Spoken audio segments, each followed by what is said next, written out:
Los Angeles International Airport. Had some conversations last week in New York about a particular program type that I was surprised people I was talking to had no familiarity with. If we'd been programmers in 1970, there's a good chance that every programmer in 1970 would have been familiar with this program type. It's called the match merge. I talked about the posting program in a prior episode. This is a little bit like that, but posting programs update, produce output files, update master files.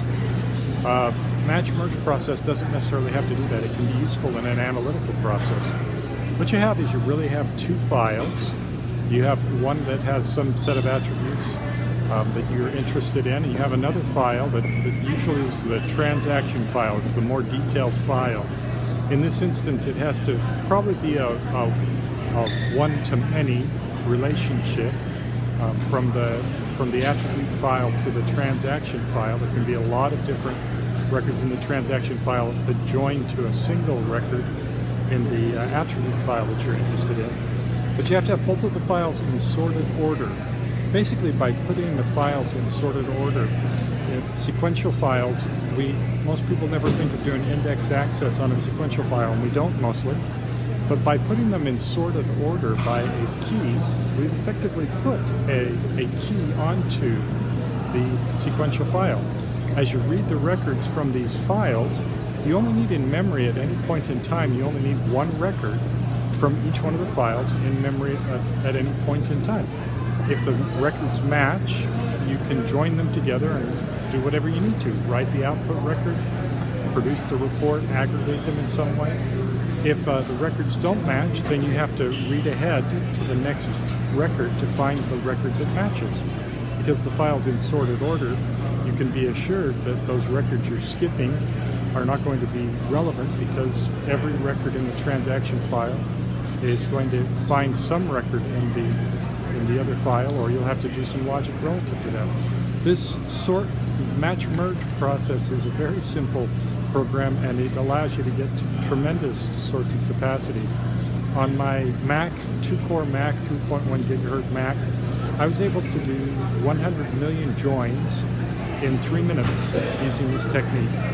That's why in 1970 all the programmers would have been familiar with it, because it's very, very efficient.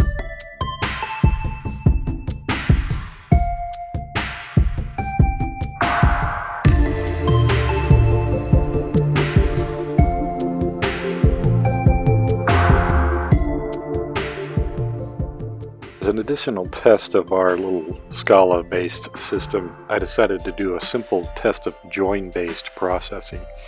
Instead of working through the whole system architecture for posting process, I decided to simply take the transactions, the universal journals that I had created, which had the vendor ID assigned on them, and see if I could join them together with the vendor master table and produce a joined file which has both the vendor and transaction attributes again put back together and 100 million records.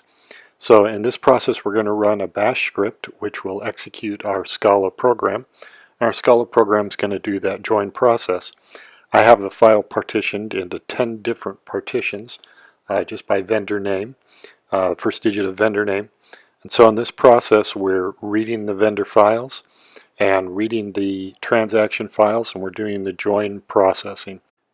Here we can also show you a little bit what this looks like as it's running on this MacBook Pro. Has two 3.1 gigahertz processors in it, and we've kicked off 10 threads, so we have a lot of threads. Most of them are spending most of their time in wait because there's not CPU capacity available for them to run. But as they're running, they're doing the join processing, reading from disk, and writing 100 million records back to disk in total. So the first thread there has finished. You can see the number of transactions read, the number of vendor records read in partition number 1, and the output and results of that. You can also see the CPU time. We're not using a lot of memory because we're doing a match merge process here, but we're consuming the CPU time as we're doing those joins back together. And the next thread is finished. But we'll go through this and let this run for the rest of the threads. We've cut a little bit of time out. This total run time for doing this join is just about 3 minutes of runtime. In that process, we have read just over 20 gig of data, written 20 gig of data for the joined records. It's about 100 million transactions and 2 million vendor records, and produced the total outputs at the end of this process. That's a pretty quick little process to go through 100 million joins on a 2-core 3.1 gigahertz PC. And that's what's possible when you think about how the machine has to do the processing, organize the data to do the process effectively, and write very efficient code